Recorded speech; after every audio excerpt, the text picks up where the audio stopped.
Hello friend, સ્વાગત છે તમારું ગુજરાતી રેસીપી કિચનની અંદર। આજે હું તમારી સાથે શેર કરીશ છાશવાળો ઉપમા બનાવવાની રેસીપી। ચલો છાશવાળો ઉપમા બનાવવાનું શરૂ કરીએ। છાશવાળો ઉપમા બનાવવા માટે તમે જોઈ શકો છો મેં અહીંયા એક વાટકી સોજી લીધો છે। સૌથી પહેલા આપણે સોજીને એક કડાઈની અંદર લઈને શેકી લઈશું। તો સોજીને શેકવા માટે તમે જોઈ શકો છો મેં ગેસ પર એક કડાઈ મૂકી છે, તેની અંદર 2 ચમચી ઘી ઉમેરીશું। તો ઘી આપણું ગરમ થઈ ગયું છે, તો હવે આપણે તેની અંદર જે સોજી લીધો છે તે ઉમેરી દઈશું અને સોજીને સરસ ઘી સાથે શેકી લઈશું।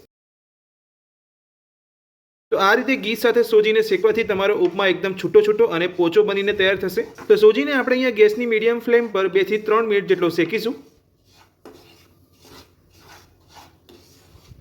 તો 2 થી 3 મિનિટ જેટલો સમય થઈ ગયો છે અને આપણો સોજી અહીંયા સરસ શેકાઈ ગયો છે। તો હવે આપણે સોજીને એક પ્લેટની અંદર કાઢી લઈશું। આ રીતે સોજીને શેકવાથી સોજીની અંદર જે ભેજ રહેલો હશે એ નીકળી જશે અને તમારો ઉપમા એકદમ છૂટો છૂટો બનીને તૈયાર થશે।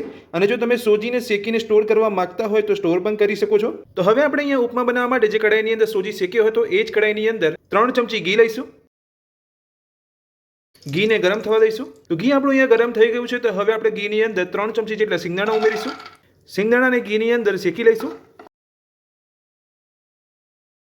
તો ઉપમાની અંદર અહીંયા સિંગદાણા અને કાજુનો ઉપયોગ થતો હોય છે, તો મેં અહીંયા માત્ર સિંગદાણા લીધા છે। જો તમે અહીંયા કાજુ લેવા માંગતા હોય તો કાજુ પણ લઈ શકો છો। તો જો તમે અહીંયા ઉપમા બનાવવા માટે સિંગદાણાની સાથે કાજુ પણ લો છો તો તમારે અહીંયા સિંગદાણાને પહેલા અહીંયા ઘી સાથે ફ્રાય કરી લેવાના છે અને ત્યાર પછી જ તમારે કાજુને ફ્રાય કરવાના છે।